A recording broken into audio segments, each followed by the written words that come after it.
recording. Okay, and anytime you want to begin, you can, and the others can join us. Hey, well, welcome everybody. I've been given a lecture about promises and perils of artificial intelligence in this course for quite a while. I've been changing it from time to time. And I typically have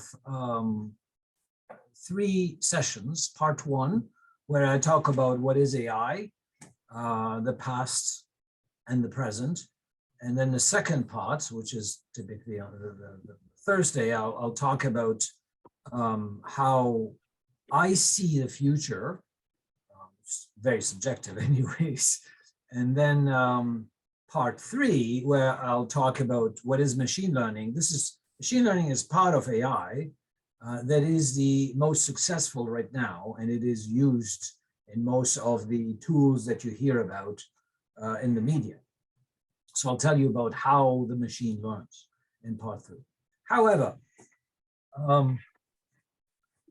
I gave a lecture recently, last Friday, in Ottawa, to the annual meeting of the optometrists in Canada, and I talked about AI and machine learning and the impact that it will have on their profession. It's linked to medicine as well.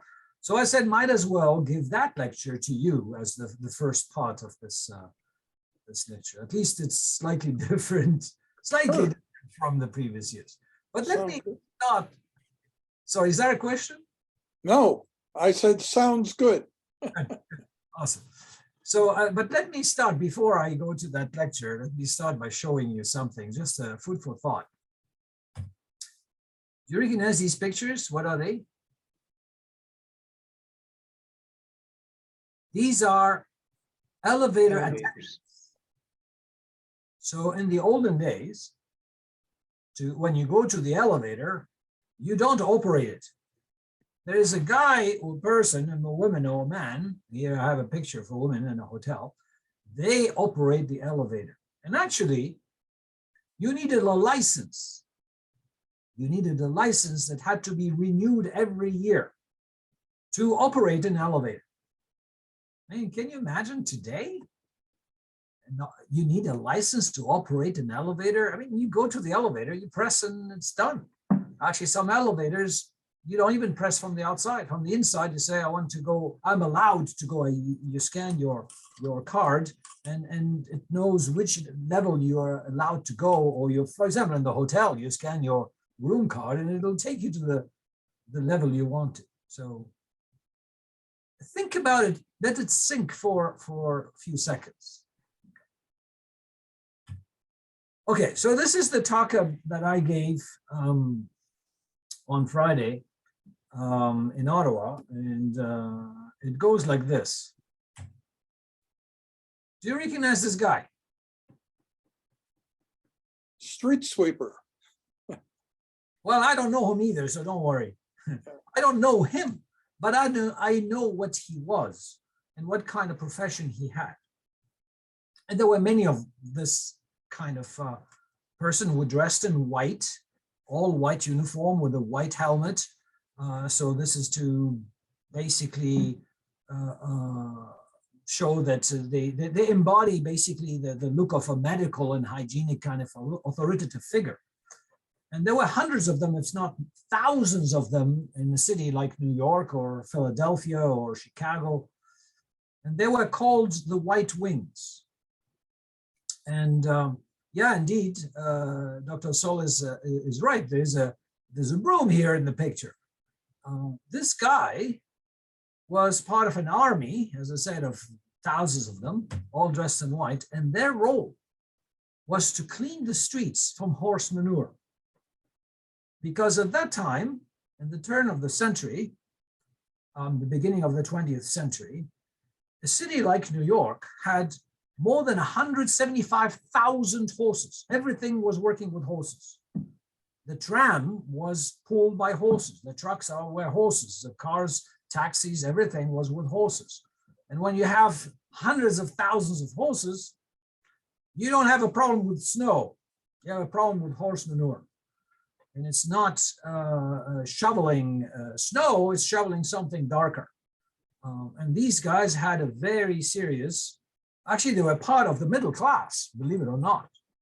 The interesting thing is that this job not only disappeared, and it was called scavenger. So the scavenger was this guy working on removing the horse manure. Today, if you look at the dictionary, scavenger means something else.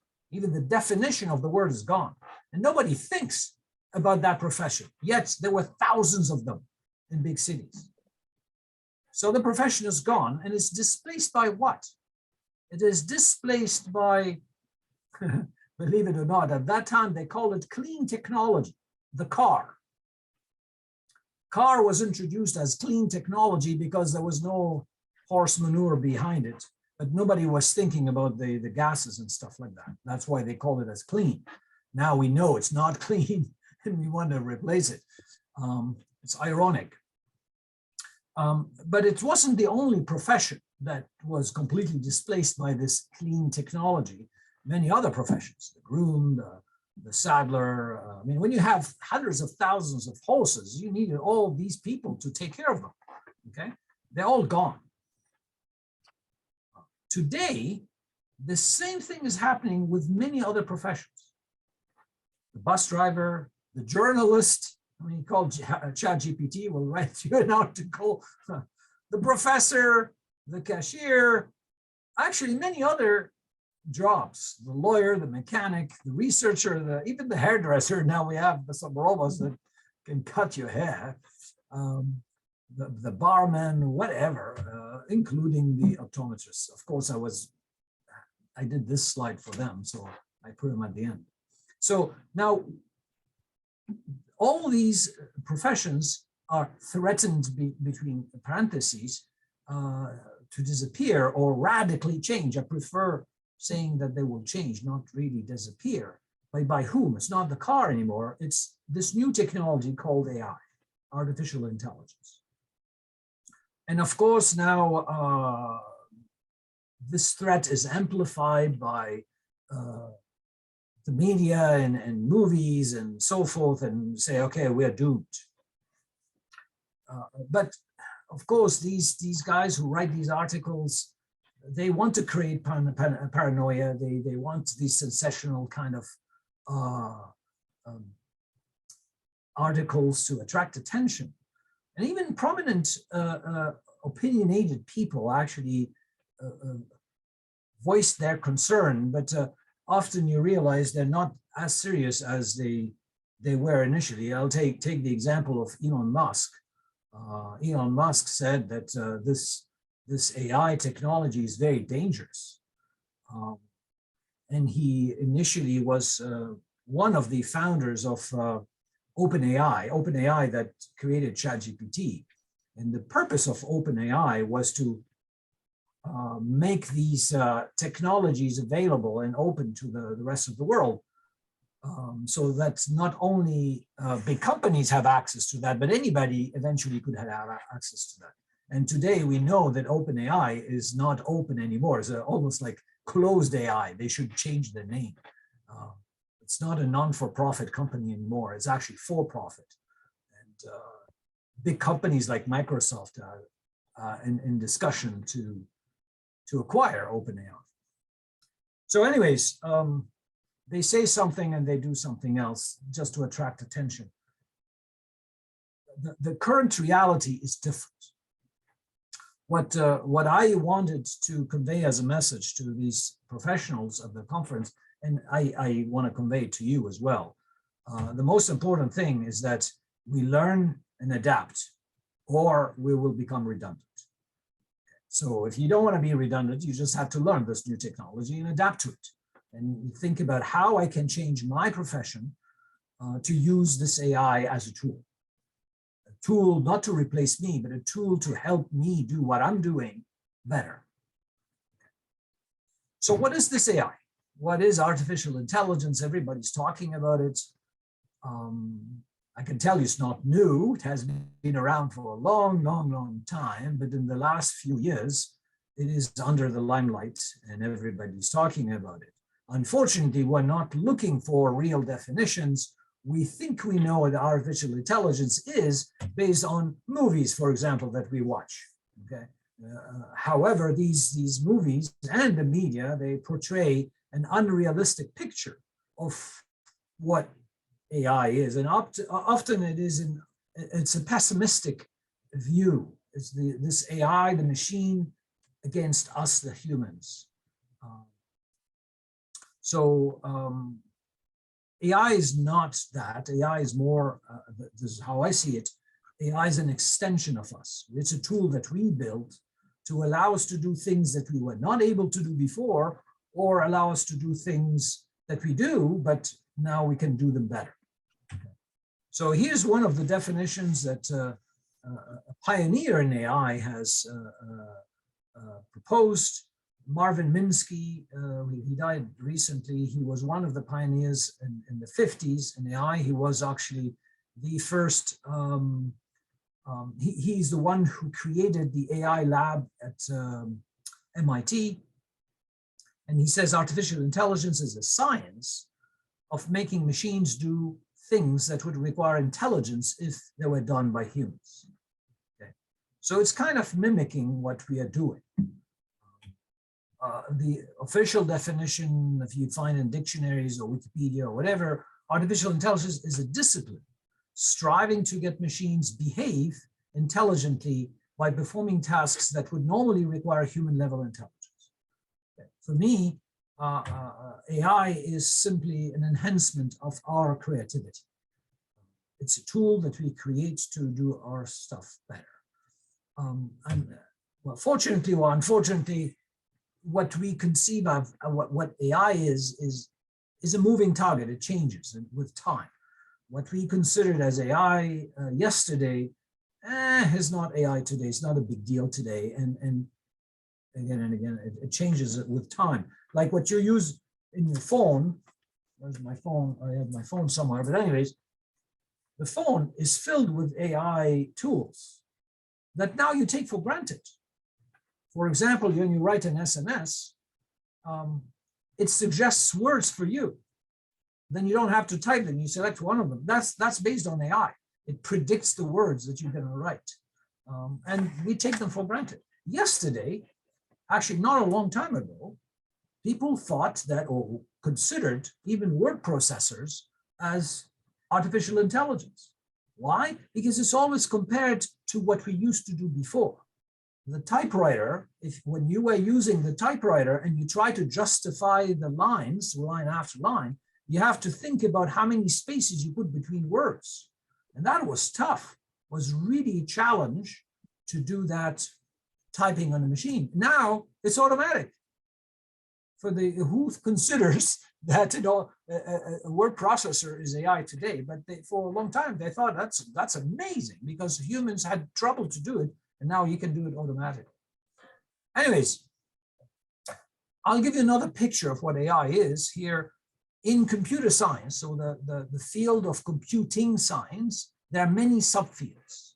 One of them is what we consider as artificial intelligence.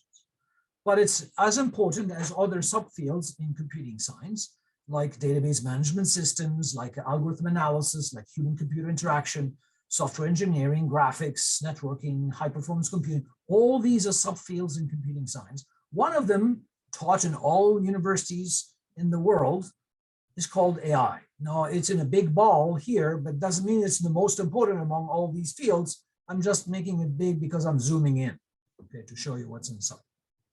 So within AI, there are many subfields. One of them is called machine learning.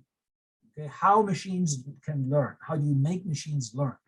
But it's as important as other subfields like natural language processing, like computer vision. These are all AI. Reasoning, how you reason, knowledge representation. When you have knowledge, you have to represent it somehow so you can access it and use it to do reasoning. For example, how to do planning. All those are part of AI. And they're very important, but one of them is machine learning, and I'm zooming in again. It's not the most important. I made it big because I'm zooming in. Within machine learning, and I'll show you later how it works, at least one of them, there are many subfields. One is called supervised learning. This is how you supervise the computer to learn something. There's also other techniques like unsupervised learning, like reinforcement learning, and so forth. Again, they're all as important as any other, but I'm making supervised learning a little bit bigger. The purpose is to show you some techniques inside. One of them is what we hear about today, deep learning. You certainly heard of deep learning. Who has heard of deep learning? Some people are making a sign, affirmative sign, okay. So deep learning is one of the paradigms used in machine learning, supervised machine learning, but it's not the only one. It's now under the spotlight because there are many successful applications using deep learning, but there are many other techniques like support vector machines, like Bayesian classifiers, associative classifiers, and so forth. The reason why I'm putting deep learning there, it's because today, with the success of deep learning, many people associated with machine learning and associated with AI. So they're becoming synonymous, which is wrong. It's not, they're not synonymous. So what you need to remember is that deep learning is part of supervised learning, which is part of machine learning, which is part of AI. Okay, they're not synonymous. So many journalists make that mistake because they don't know. Okay, so this is what you should retain. If I remove all the clutter from that image, I have computer science has AI as a subfield, AI has machine learning as a specialty in there, and then you have deep learning, which is supervised learning. Okay, so what is deep learning? Deep learning is these neural networks, artificial neural networks, and we call them deep because, well, I'll mention is this depth of the architecture that we have. These artificial neural networks are layers. You have an input layer where we put some data, and then the output layer that does the prediction, and then you have many hidden layers that are, well, they have different artificial neurons, perceptrons that are, they have some connections with weights, and they simulate basically how we thought, but we know now that is not the case, how the brain functions. You have neurons, I'll get to it, give me 1 second here. So deep learning is basically neural networks, artificial neural networks, just a rebranding, recent rebranding. And artificial neural networks have been around since the 50s. So a long, long time ago, so 70 years. But they came up again to the surface recently because of their success. And I'll mention that next lecture, why now? Why now they become so important. So you have layered connections of these neurons. Each artificial neuron is like basically a natural neuron. You have dendrites to receive the message. You have the soma, the cell itself, and then you have an axon where I send the output. And when do I send the message on the output? There's an activation function that tells me when it is necessary because I received enough information to send the message. These connections in the dendrite, they have weights. Okay, they simulate also the different kinds of connections we have in the brain. You have some connections that are stronger than others, and that's the weight. And actually some connections that can be inhibiting while the others are exciting. So you can have a negative weight and a positive weight. And the soma here receives all these weights, and at one point, with the activation function, decides to send the message. Where does it send it? To the next layer. Okay, so you have different layers like that. In the olden days, the computers were not sophisticated and big enough to have large complex networks. So we had just one input layer, one output layer, and one hidden layer. We call them hidden layer in between. Okay, and today the computers allow us to have more sophisticated architectures with more hidden layers, so they become very deep, and that's why we call them deep learning. The deep comes from this depth that now we can have, and the learning, how does it happen, is basically changing these weights. initially they are maybe initialized randomly, and then you learn by changing these weights until they converge to something that if you give them the right input, they will give you the right output, what you expect. Okay. So today there are many different really complex and sophisticated architectures of these networks. We talk about convolutional networks, recurrent neural networks, and so forth. And the interesting thing is that even though I said that it started in the 50s, people actually gave up on neural networks. They focused on other paradigms. But there were some pioneers that were very determined to make it work. And they kept on working on neural networks while all the others gave up on it. And these pioneers are actually in Canada here. Yoshua Bengio at the University of Montreal and Jeff Hinton at the University of Toronto. And how it came back to the surface is that there is this competition, an international competition, where they have a large data set of images, 14 million images of all sorts of images, some images of houses, of cars, machines, people, furniture, vegetables, and animals, whatever. And the challenge is to build a machine, an algorithm that can recognize them with high accuracy. So here I'm showing you the years of the competition and the accuracy that they were able to do.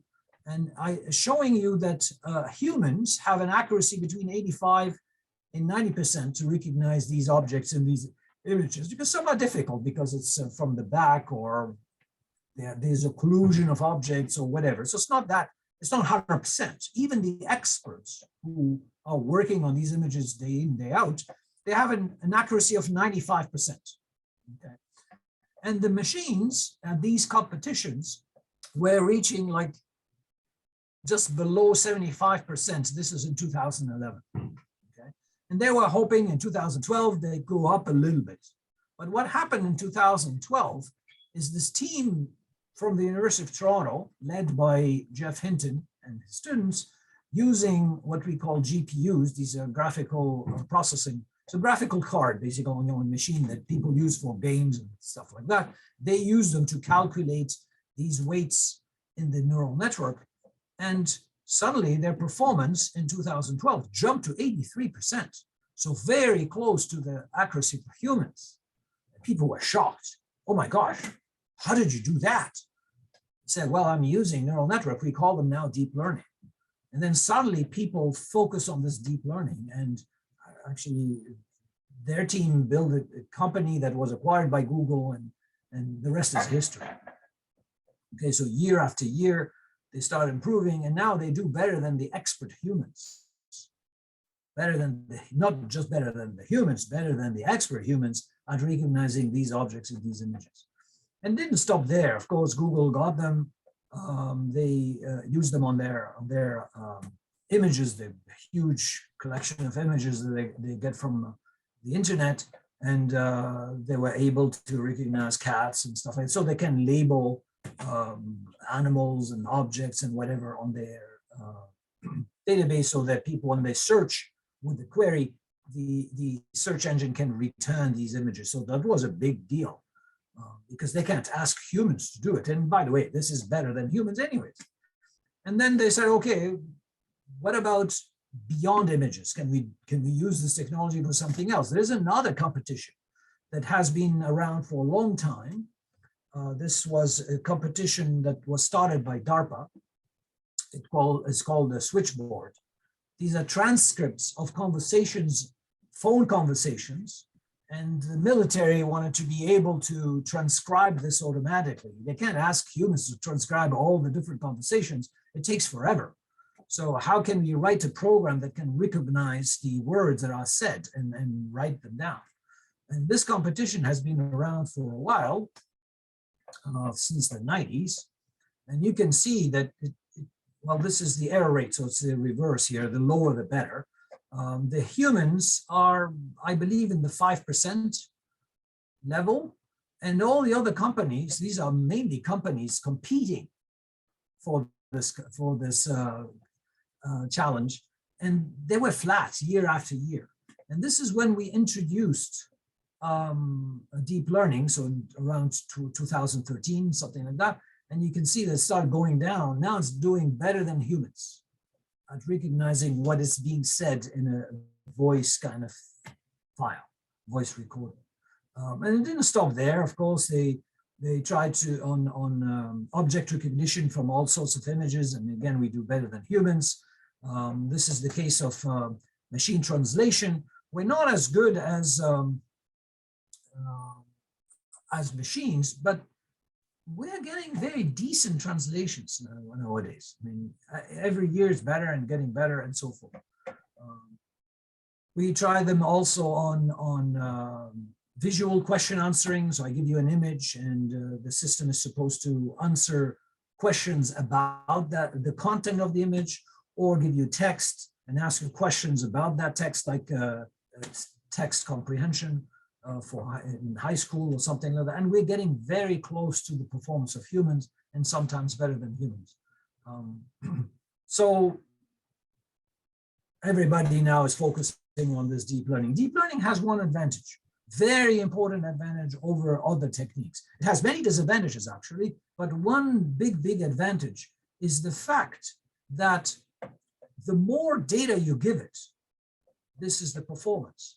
So the more data you give it, it gets better and better in terms of performance, like any other technique that existed before. But the other techniques, reaching a certain amount of data, they don't know what to do with it. They reach a plateau and they don't improve much. However, with deep learning, the more data you give it, the more these weights will converge to something very good. And the performance continues to go up until they surpass humans. That's why in many applications, they're doing better than humans, because we give them a lot of data. So here's what happened. Something very important that happened in 2016. In 2016, there was this press, I wouldn't say press conference, but interviews at, I think it was a TED Talk, I'm not sure. But Jeff Hinton, this professor, researcher from University of Toronto that was very persistent and continued to work on deep learning, and he brought it up to the world. He said in 2016, something that shocked the world, particularly in the medical field. And I quote, he said, "I think if you work as a radiologist, you are like the coyote that's already over the edge of the cliff, but hasn't yet looked down, so it doesn't realize that there's no ground underneath it. People should stop training radiologists." This is what he said. So he was very confident, said, forget about radiology. Can you imagine? The people who were in radiology, they were very scared. And what's next? Pathology? What's next? I mean, everybody will lose their jobs. And to confirm what he said in 2000, this was in 2016. In 2017, there was this article in Nature. Nature is not any journal, it's the important journal in science. And there was this article showing that they did this experiment, and they showed that training deep learning with images of melanoma, this skin cancer, actually it can perform like a professional dermatologist. So, wow, what Jeff Hinton said makes sense. We don't need radiologists anymore. We have programs that can recognize, like humans, like experts in dermatology can detect melanoma.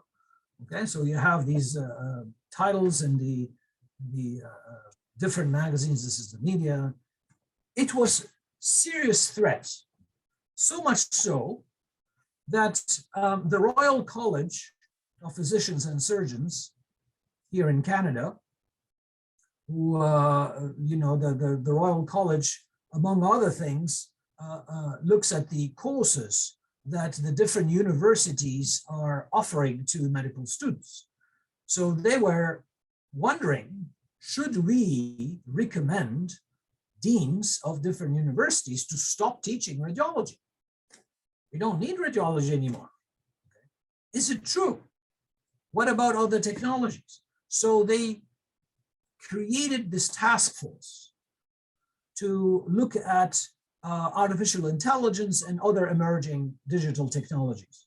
What kind of impact they will have, and what should we do in terms of training new medical students? Okay. So they called upon me. I was part of the task force, and we worked on this for 2 years, and we created this, we gave them this document, recommendation to the board of the Royal College. And the most important message there is that AI is a tool that enhances our creativity and assists us in doing what we do better. We need to learn and adapt. This is what I was saying before. We need to learn and adapt. It's not a threat.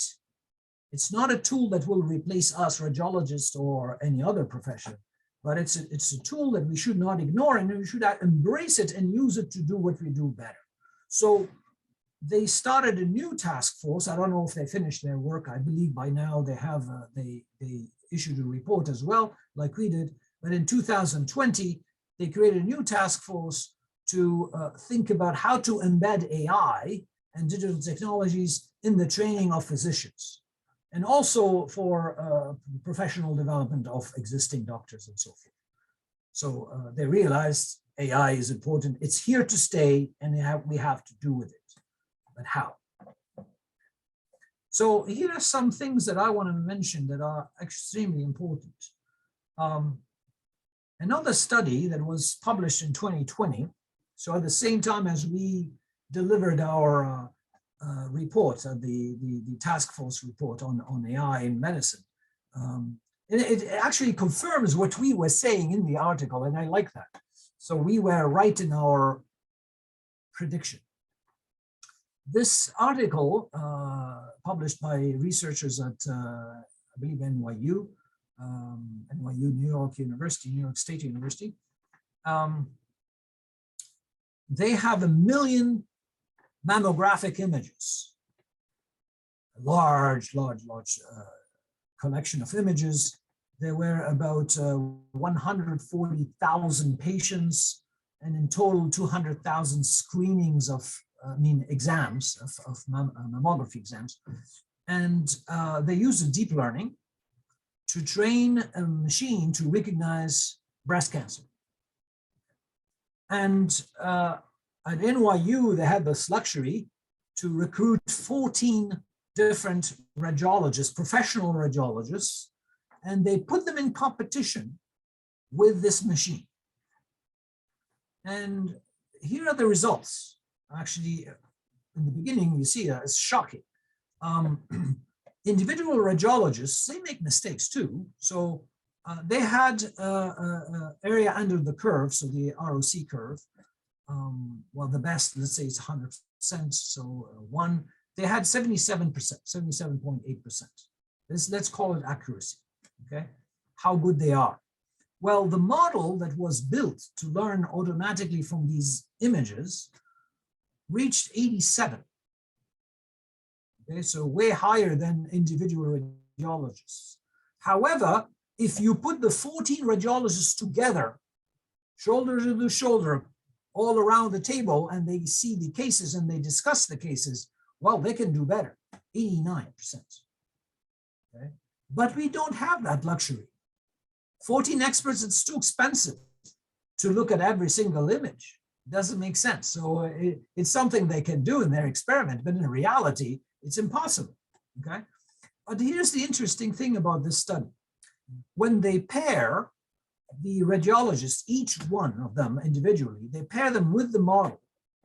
So they work with the model, then they reach 89%. So a radiologist working with the tool does better than the tool itself, and definitely does better than one individual. And it's almost on par with the 14 radiologists. If you put the 14 plus the tool, you get even 90%. But this here is utopia. You will never have 14 radiologists together. It's too expensive. So we can definitely live with this solution. And it does better than what we have now, which is 77. Okay. So the lesson learned here is that we can use AI as a tool to help us do better what we are already doing. Okay. And this is not new. This message was already sung by many other people before, among them Garry Kasparov.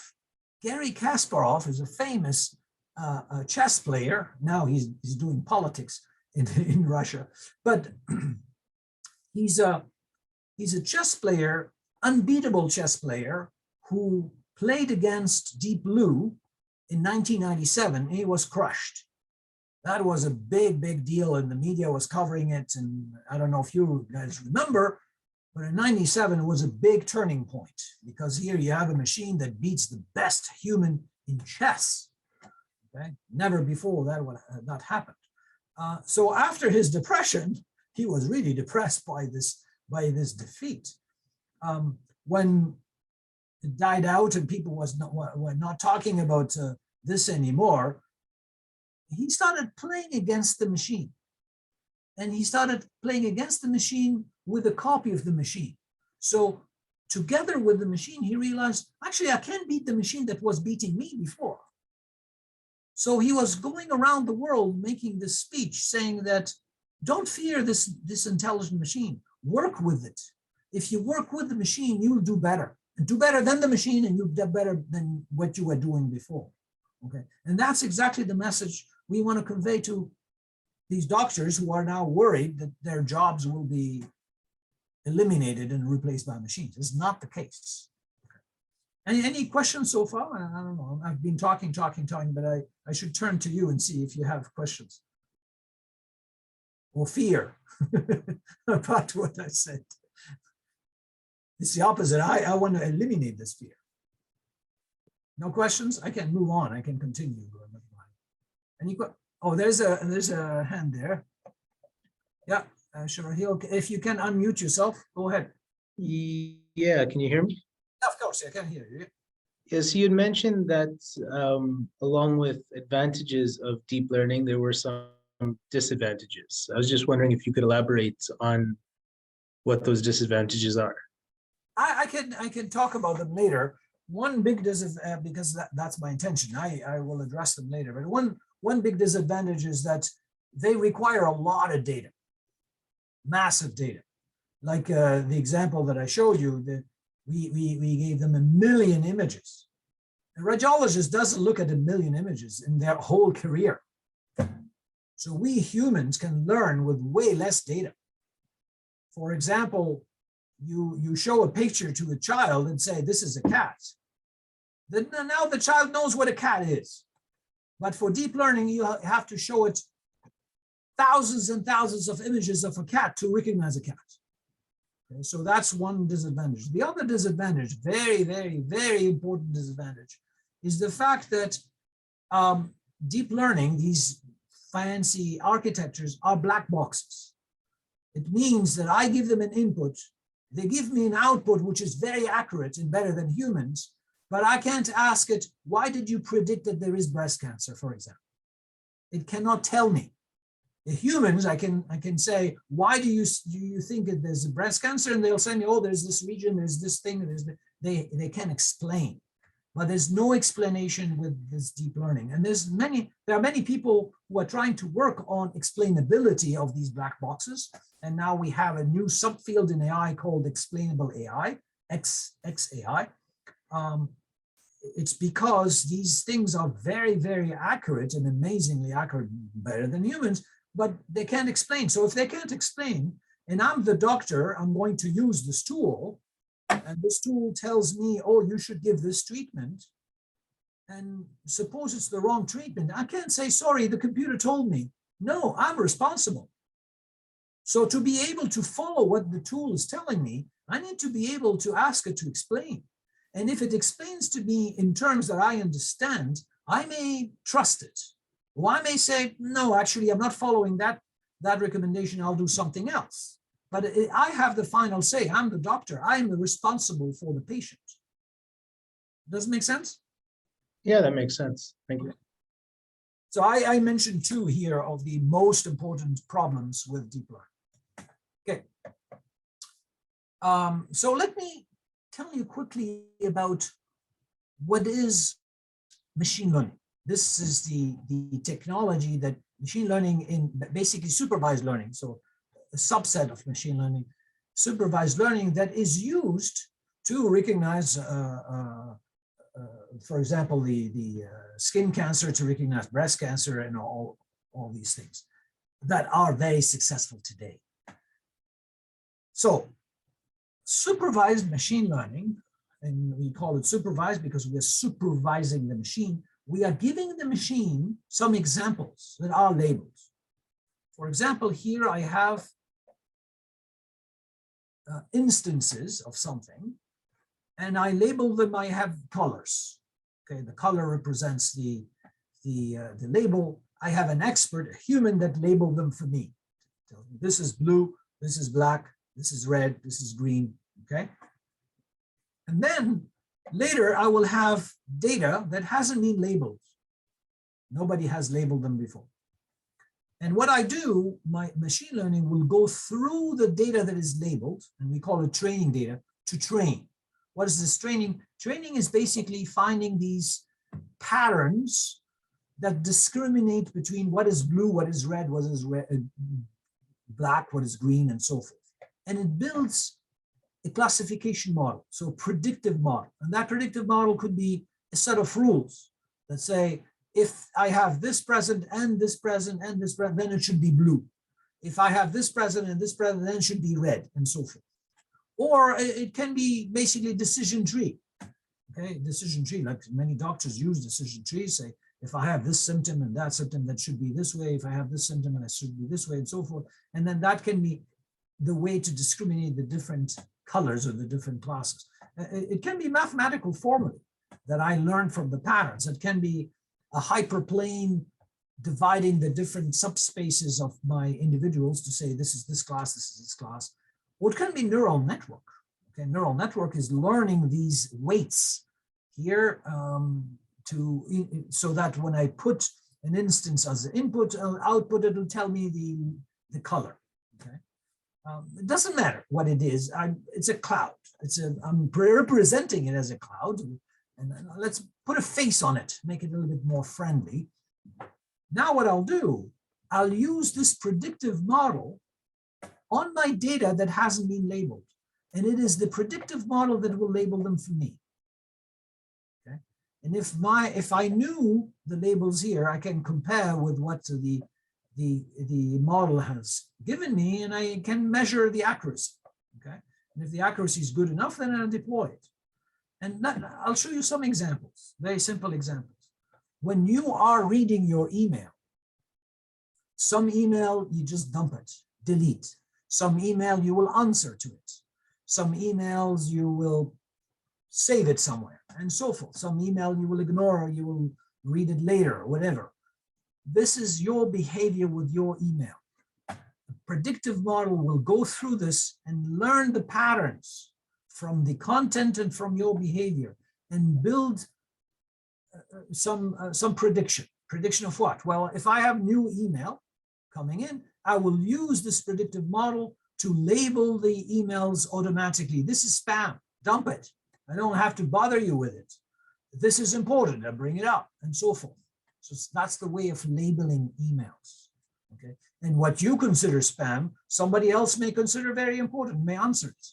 Okay, so it's relative to the receiver. Another example, I have digits written by hand. For example, on an envelope to write the address, the postal code, or a check, when we used to write checks. The number that I'm writing, well, I write it with my handwriting, and it's very ambiguous. Is it a 6, or is it a B? Is it an 8, or is it an E? Or, well, I can teach a model to recognize that automatically. This is the predictive model, and I give it new digits from a new envelope, and it will predict them for me, okay, based on what it learned. It's another example. I have mammograms, and they were annotated by radiologists saying this one is fine or malignant, benign, and this one, oh, is malignant, and here's the region of interest. So a human expert will label them for me, and a predictive model will learn will learn to predict where the issues are. And now I have new images, boom, I can use that to label them automatically for the radiologists. Okay. In another example, it's always the same. Here I have, this is a problem that I worked on personally. You have fundus, so these are retinal images, and a radiologist or ophthalmologist will grade them for me. This is grade 0, grade 1, grade 2, grade 3, based on the microaneurysm that I may have on the retina. And with this grading, I can learn, so this is the training data, it's supervised, so I can learn a predictive model, and now when I have new images, I can grade them automatically. Okay. We did actually even more than that. In a relatively recent paper in 2020, we showed that we not only we can learn the a model to predict the grades, and that this is at the image level. So we can say this image is grade 0, or this image is grade 3 or 4. But we can do better because the data that was given to us was labeled at the image level. So the radiologist told us, or the ophthalmologist told us, this is grade 3, this is grade 4. But we have another data set that was labeled at the pixel level.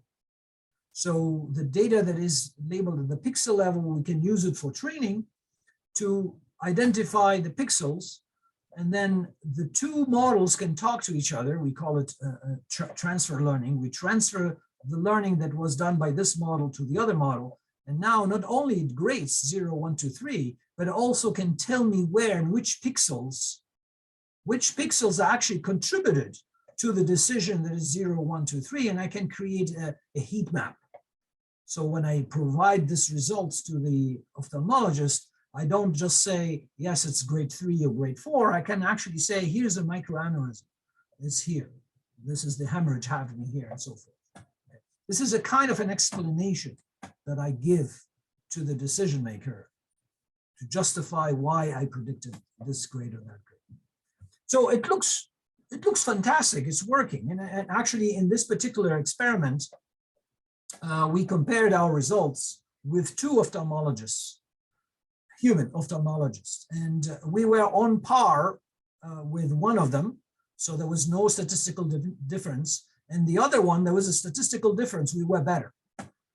They're not all ophthalmologists are the same. So some make more errors than others. So we are the level of human experts. But it's not always rosy. Of course, we talk about the beautiful success, but there are many failures too. That's where we have to take all this with a grain of salt. If I show you this picture, what do you see? You can unmute yourself. You can say something. At least I can hear your voices. What do you see, guys? Looks like the desert. Desert, yeah. Dunes, sand. Yeah, cool. Well, this picture, this exact picture, was flagged by a system used in the UK by the police. The police was using AI tools to detect porn and child abuse. And in this picture, they detected nude. Why do you see nude? Well, because of some of the shapes and the color or whatever, but a human would never make that mistake. It's a silly mistake, laughable. Here's another thing that I often use as an example. In this picture, what do you see?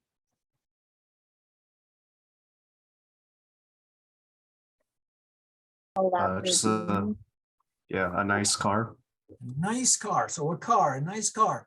Somebody said a Lamborghini. I think Pram said Lamborghini. You were right, absolutely right. Actually, I saw this car only once in my life, recently, actually, after I showed this in a slide at the conference. But when you see it from this angle, it's amazing how you guys can say it's a car, even a Lamborghini or a nice car, even though you have never seen this car before. I mean, the shape is not a traditional shape of a car. It looks like an insect of some sort. Well, a deep learning system that has never seen this car like you, that was trained on millions and millions of images of all sorts of things that we see around us, will say, well, it's a horse. Like Bram said, it's Lamborghini because she recognized the logo, but here, oh, wow, it's a horse. Well, let's turn the car so that we can see the wheels, and maybe by seeing the wheels, you recognize the car. Now, it's a car, isn't it? Well, if I give it to the same system, the system will say not only it's a horse, it's a herd, because I can see also horses in the wheels. And that's a problem. It's laughable as a mistake. Well, here are some other mistakes that we can use deep learning to describe what's in an image. And it's already tough for humans, let alone for machine, but they still make bizarre mistakes. Like here, it says like a soccer player is kicking a soccer ball. Yes, there's a soccer ball there, but I don't see the player kicking the ball. He's just standing there in front of the ball. And here, a street sign on a pole, yes, but in front of a building. No, it's not in front of a building. It can be on the other side of the street. Okay, it's not in front of that building. Here, giraffes, a couple of giraffes standing next to each other. Are they really standing next to each other? Actually, they're far apart. You can even estimate the distance between the two giraffes. They're far apart. So they're still funny mistakes. And we test them with easy images, then they're fine. But if you make, if you provide them with more challenging images, good luck. Here, you guys, what do you see? Do you see a bagel or do you see a puppy? Hey, it's tough for humans, isn't it? What about this one? Do you see a chihuahua or do you see a muffin? Yeah, tough. What if you put the chihuahua and the muffin in the same picture?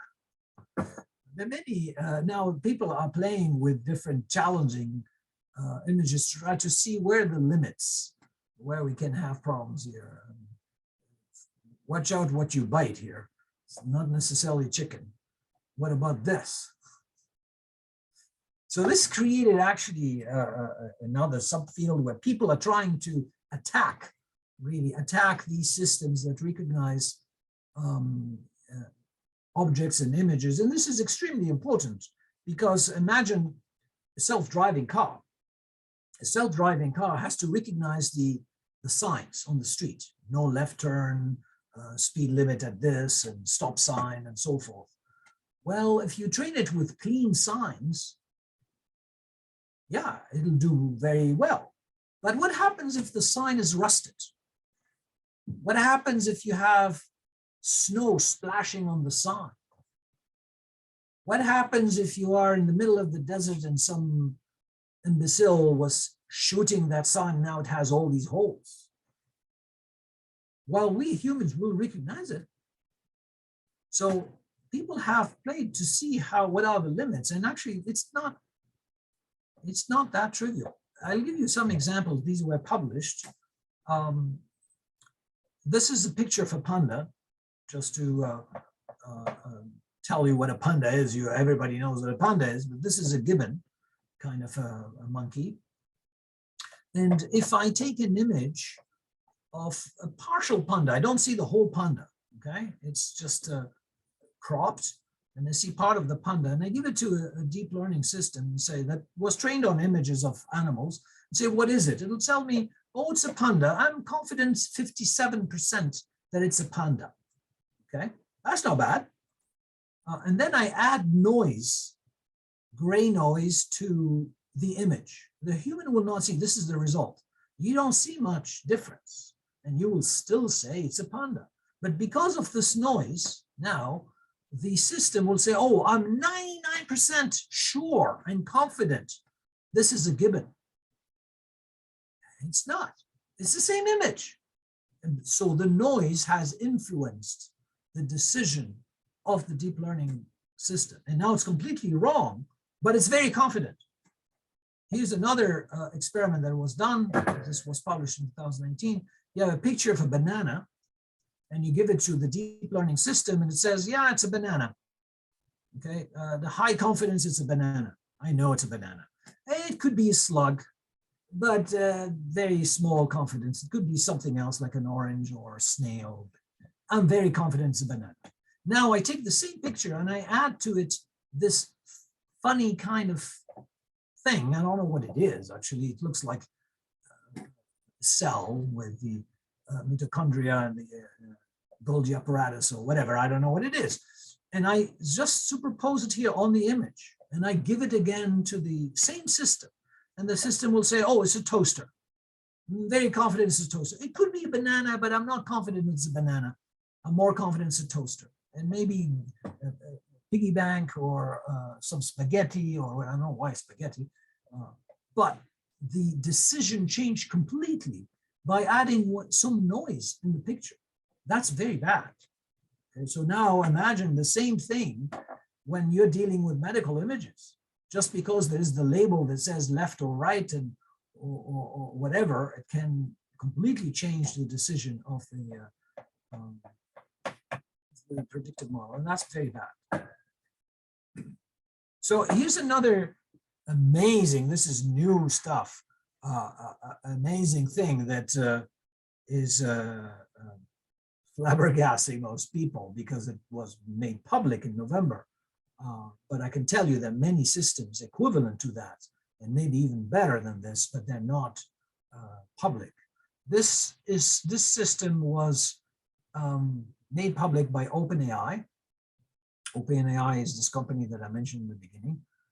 Purpose is to make these technologies more transparent and available, not just in the hands of big companies. And they released ChatGPT. What is ChatGPT?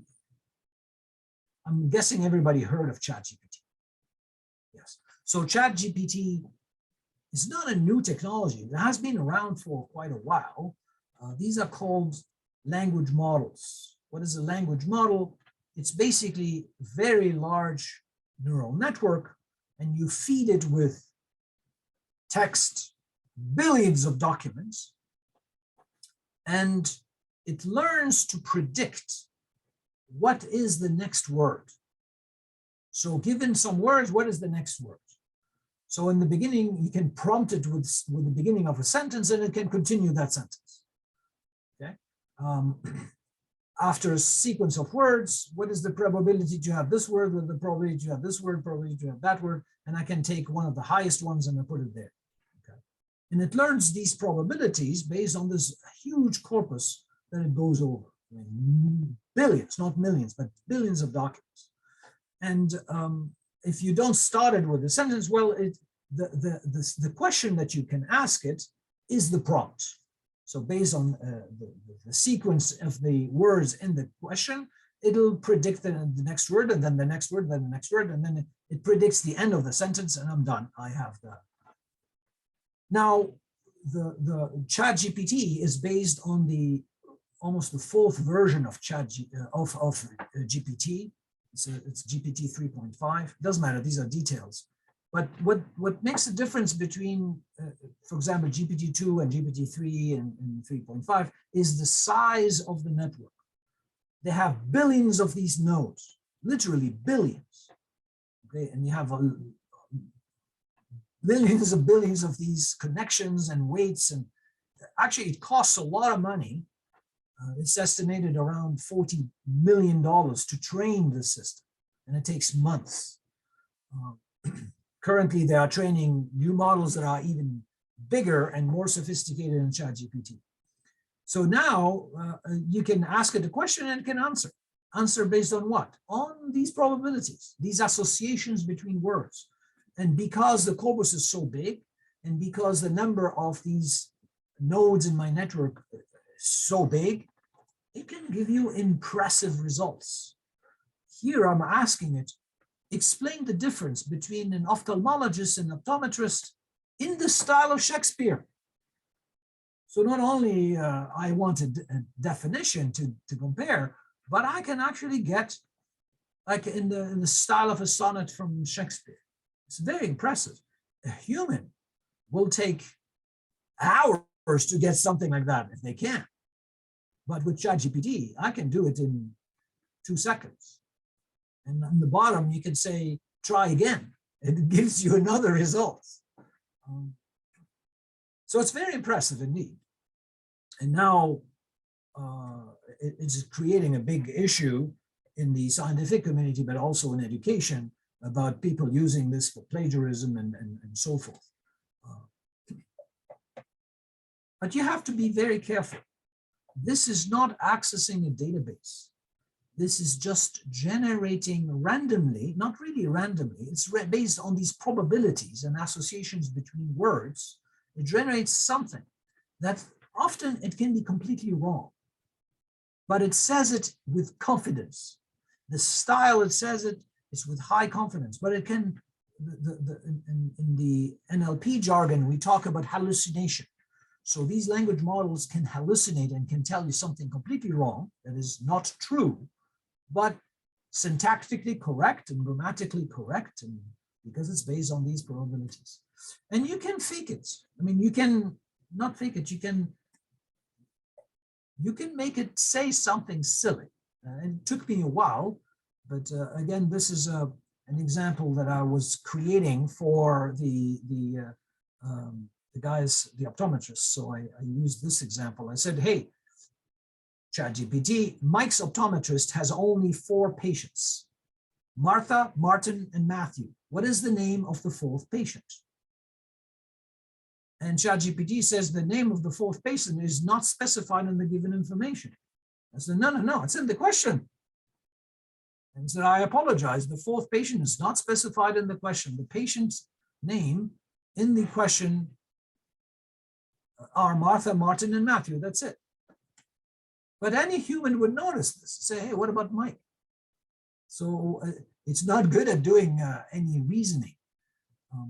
So I actually started teasing it and I said, who's the optometrist? And whose optometrist is this? And he said, well, Mike is the 4th patient. No, he said the optometrist's name is Mike. No, you misunderstood. Mike is the 4th patient. And then it starts apologizing. Say, oh, I apologize for my confusion. You are correct. The name of the optometrist. It's actually interesting that it apologized. And then when I asked it the same question again, it got it right. The interesting thing is that my student has tried this in parallel on another session after I did this, and it made the same mistake.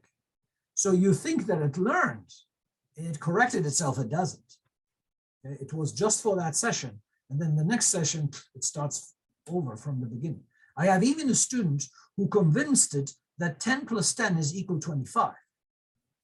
So they just released a new version of ChatGPT that, because they're fixing it all the time, actually based on what people are reporting as mistakes, they're fixing it. And now it's doing some arithmetic as well.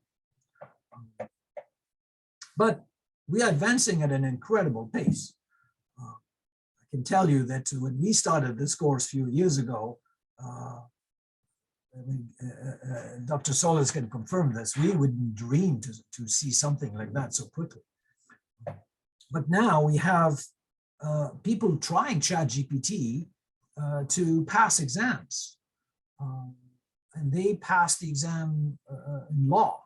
They passed the exam for the MBA exam to enter very good universities, even medical licenses with ChatGPT without understanding anything and without doing any reasoning, which is quite interesting.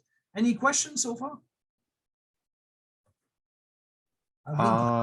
Go ahead. Yeah, so I've been pretty interested in the NLP space due to ChatGPT, and it just seems like nowadays there's just so many companies that are building their own large language models, and some even claiming that their language models are better than OpenAI's, right? So I was kind of wondering, with this speed of innovation, like, will we eventually converge to a language model where, it's just so accurate? And then if so, once we get to that, such good language models, like what's the next step for NLP, right? Would it be exploring applications for NLP, or just Well, it's like yeah. people are already using what we have here to do many other tools. So they're piggybacking on ChatGPT to do other things. And ChatGPT, they're already working on, OpenAI is already working on many other models. Some are general, like ChatGPT. They're working on GPT-4, but they're working on other ones that are specific for coding, for example, for programmers. And they have the capability to explain bugs and explain how to fix them. So their language models are more specialized, and some others that are bigger. The problem that I have with these large language models, they're humongous. They're very expensive to train. They're very expensive to operate. They require a lot of resources in terms of, it's a disaster ecologically. The heat that these computers are generating to be able to build these models is phenomenal. We don't talk about that. And it's not the way the brain functions. The brain uses just few watts, nothing, well, compared to a machine like that. That's not how we think. That's not how we do reasoning. So this is fascinating indeed. And it's getting better and better, but it's getting better and better by becoming bigger and bigger. And it's not really how we are doing it. And when it's doing reasoning, because we are trying to simulate some kind of reasoning, it's far from the real reasoning. These are hacks. So in parallel to what we see here, there are other people who are working on other techniques to reach the same kind of level. There are different branches of research. So some people are taking this language model that is humongous and trying to shrink it, to remove the redundant parts, eliminate it, and make it smaller and still give you the same accuracy. Okay, and there are people who are working on completely different models.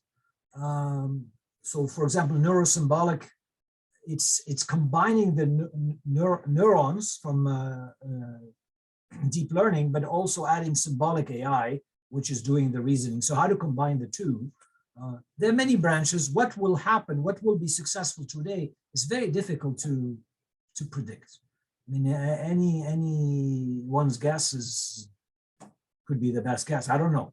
It's extremely difficult. We need to try different branches of research. But I don't see a future of this if we simply continue to make it bigger and bigger. That's not the way to go.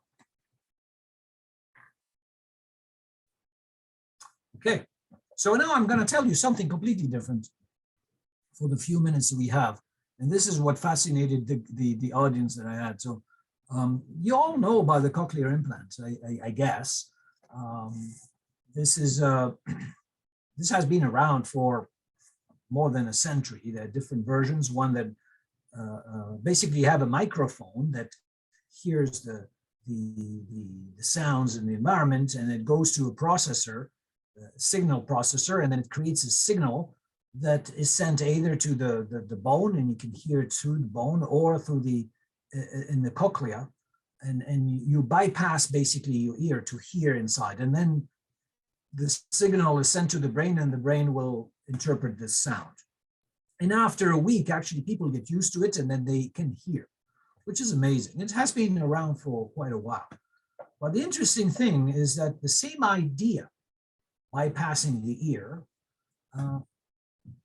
people have used it also to bypass the eye to be able to see. So if somebody has a disease that, like macular degeneration or something like that, degeneration of the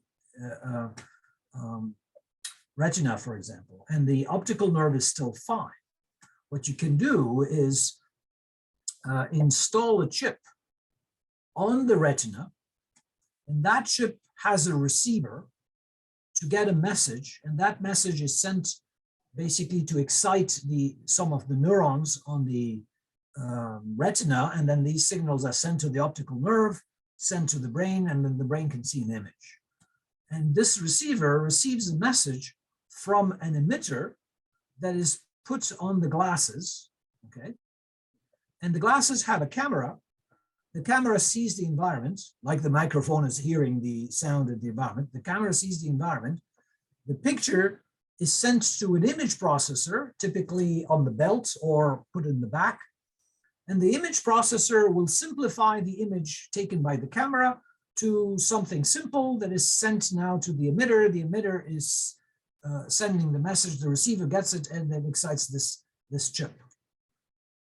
And the blind people start seeing things. This is a simulation of what they could see. This is the bear. You can see the bear here, and the bear is taking a document. They see pixels, very rough kind of representation. It's not the real image, it's a representation. But you can use it for letters, for example, okay, which is amazing. There are many companies working on that. This is an example of what you see for these faces. You don't see the perfect face, but you see a representation very close. And for a blind person, that's amazing. They were not able to see anything, and now they see something. So this technology has been already tested. There were many human trials, about 400 or something like that. And as I said, many companies are doing this. This is another version, and you can see, depending upon the resolution on that chip, you can see different resolutions of that image, which is not bad for somebody who became blind. So these are not people who were born blind, they're people who became blind, and the optical nerve is still okay. When the optical nerve is also damaged by disease or other, there's another way of bypassing the optical nerve by putting a chip on it's actually not a chip, it's called a tablet set or something like that. They excite the visual cortex in the back here, but it's the same idea. The interesting thing is that this chip will get better and better. Now it has a very low resolution because of the matrix is small, but will get better and better. And one day, so this is the case where they go directly, one day they will have a very high resolution. And when they have a high resolution, I'll give you one example what capability we'll have. We don't have it yet, but we're getting there. The improvements are at an incredible pace. This is a picture taken in 2011, so more than 10 years ago, 12 years ago. This was in June 2011 during the Stanley Cup in Vancouver. And there were many people outside on the streets that couldn't get in the stadium. And the police predicted, in case of winning or losing, in most cases, actually we'll have riots and violence and all that stuff. So they installed cameras of high resolution. And this is the case of a picture taken by that camera. We have here a screen installed by CBC. And this camera installed somewhere where it wasn't disclosed has a 2,100 megapixel. So imagine that chip that we put on the eye of a blind person has this kind of resolution. Well, if I have this kind of resolution, look at the capability that I will have with my eye that I don't have today. So if you look here, you see these trees, I'll put a frame there. Oops, no, that's not what I want. Close that. Here. You see that frame? Okay. Do you see that guy in the middle of that frame? Forget it, you can't. The person is hiding in the crowd. And that's what they think. But actually, I can zoom in. Oops, I open this guy again, and that's not what I want. Close. This is when I zoom in that square. Well, do you see that person here? Still, you can't. Well, I'll zoom in because I have 2,100 something megapixels. I can zoom in. Do you see that person now?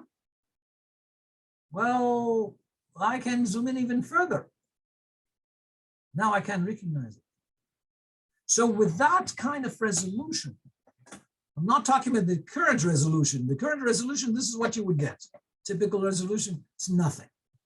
But if I have that chip in my eye, I would be able to see with that kind of resolution. It's amazing. I would be able to read the newspaper from 200 meters away. I can't do it today. So this bionic eye will be better than the eye that I have today. Actually, it's even worse than this. With such an eye, I would be able to see at night. Can you see at night?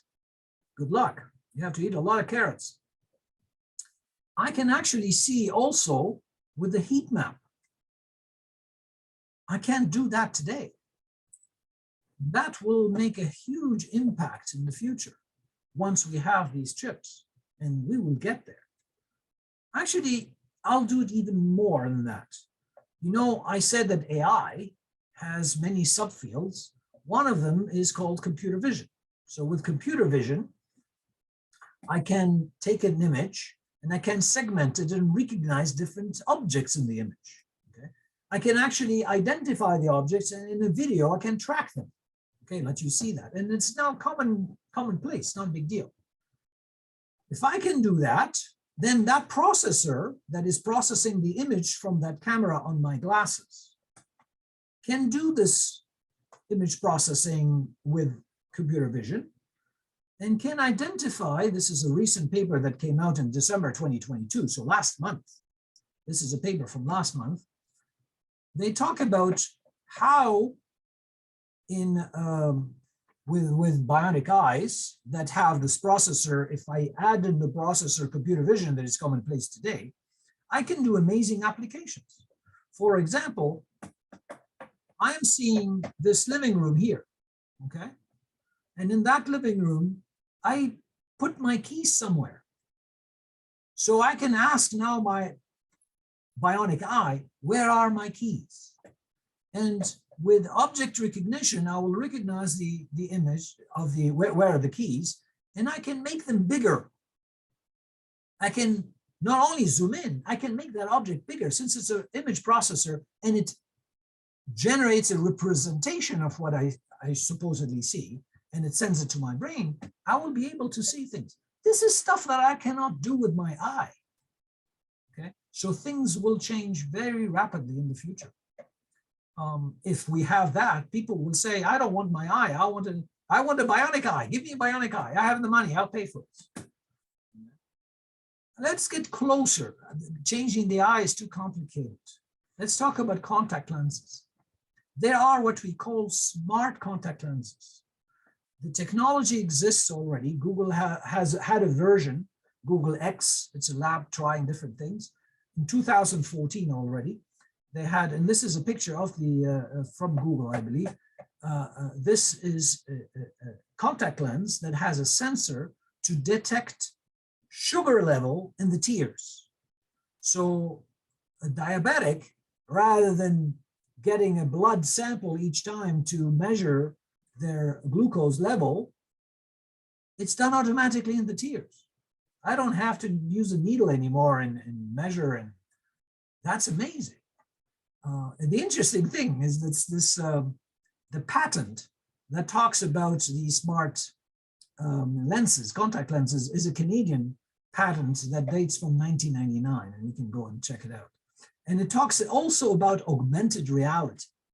So it's more than these sensors. There's a sensor today for, as I said, sugar level in the tears, but also one for measuring the change of shape of the eye. So for detecting glaucoma, for example, they exist. But this lens here is even more sophisticated. If I can run these videos, I believe so. Ah, they don't work. I don't know why. to add. Anyways, this lens has actually a tiny screen. And when you put that lens, the screen can put other pictures on what you see in reality. So for example, I'm seeing an audience with every single face. I can have their names appearing in front of me. This is what we call augmented reality. These are two applications. Unfortunately, the video doesn't work. I don't know why. On my laptop it works, but I just put these slides on this computer and it don't work. One application was for athletes. So an athlete has to look at his, I don't know, iPhone or a smartphone that they put here to check the speed or whatever, or they look at their smart watch or whatever. It's annoying because they have to move their arms, or I was holding the bicycle handlebar and now I have to check at my watch. No, this is actually displayed in front of them as they see the world. The other application was somebody moving in an airport.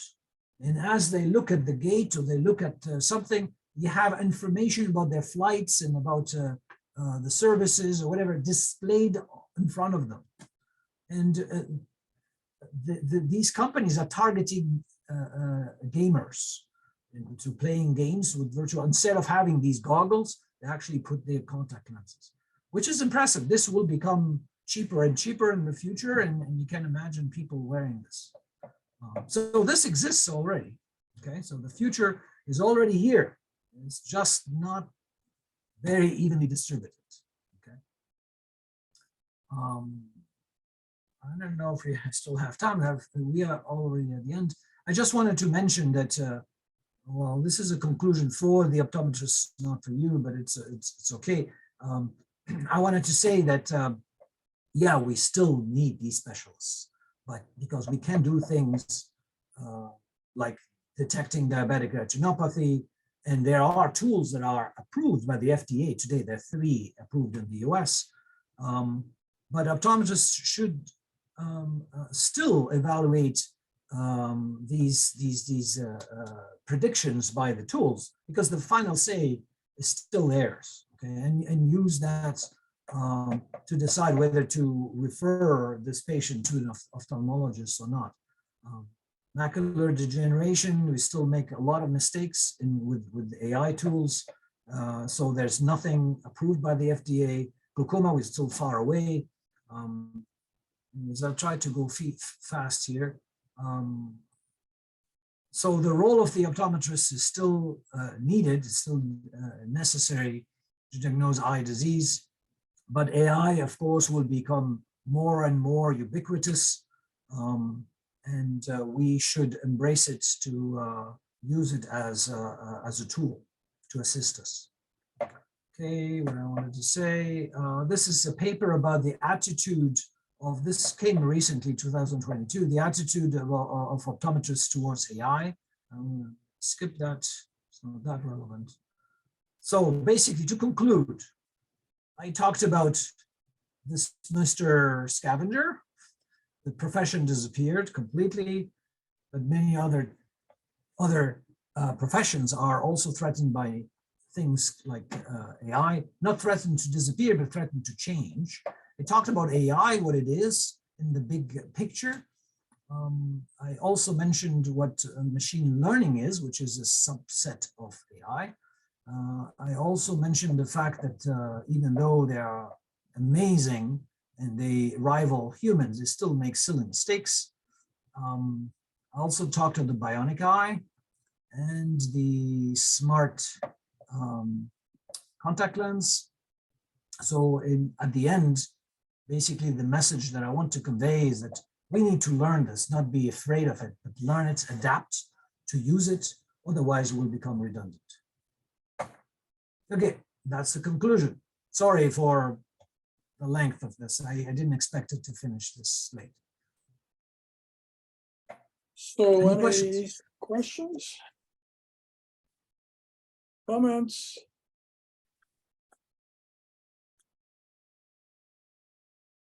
Hi, I have a quick question. Can you hear me okay? Yes, Yeah, go ahead, Ram. Okay, awesome. So I was able to see how valuable AI can be for diagnosis. For example, I thought that the image of the car that you showed had a bull on it.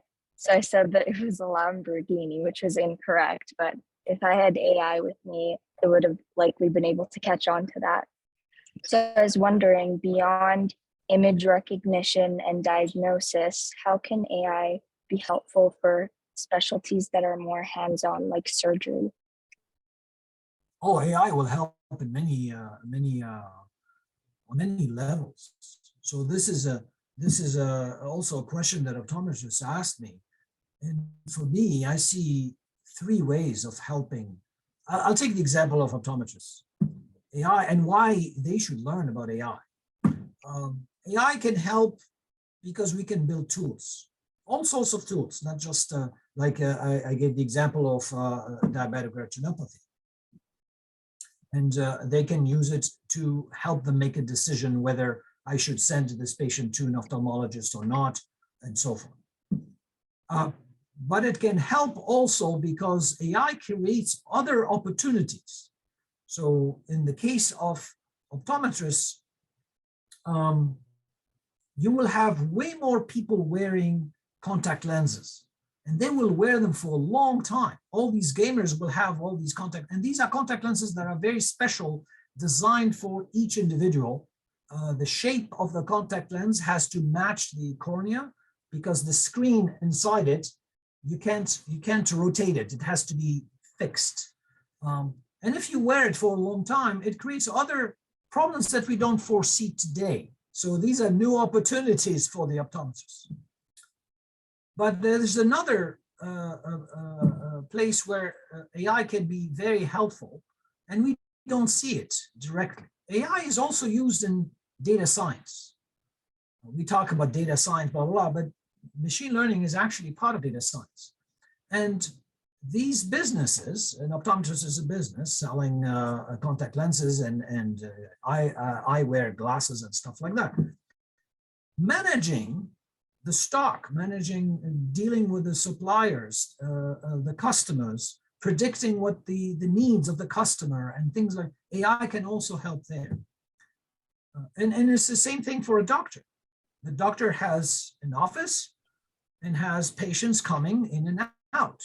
And they have to deal with paperwork, there's a lot of overhead that is not negligible that the doctors have to do every day, day in, day out. And AI can help them there. Not only to predict when the patient will come again, when is the best time to do this reporting, and so forth. So AI can help at many, many, many levels. You took the example of a surgeon. Well, I didn't think about it deeply, but I can tell you on top of my head here, surgery tomorrow will be more and more based on telemedicine. So I can do surgery remotely. I do something here, and actually the cutting and what is happening somewhere else. Well, AI can help there because I need to match. I need to do an alignment between what I'm doing here virtually and what is happening in reality there. It's all based on AI. So that's one example that it doesn't come to mind immediately, but oh yeah, of course, we need AI for that. It doesn't happen like that. Does it answer your question? Okay, cool. okay, great session, and we look forward to the other two. And yeah, so see you. Well, thank you for attending, guys. Yeah, And, see you on Thursday. see you on Thursday. Yeah, thank you. See you. Thank you.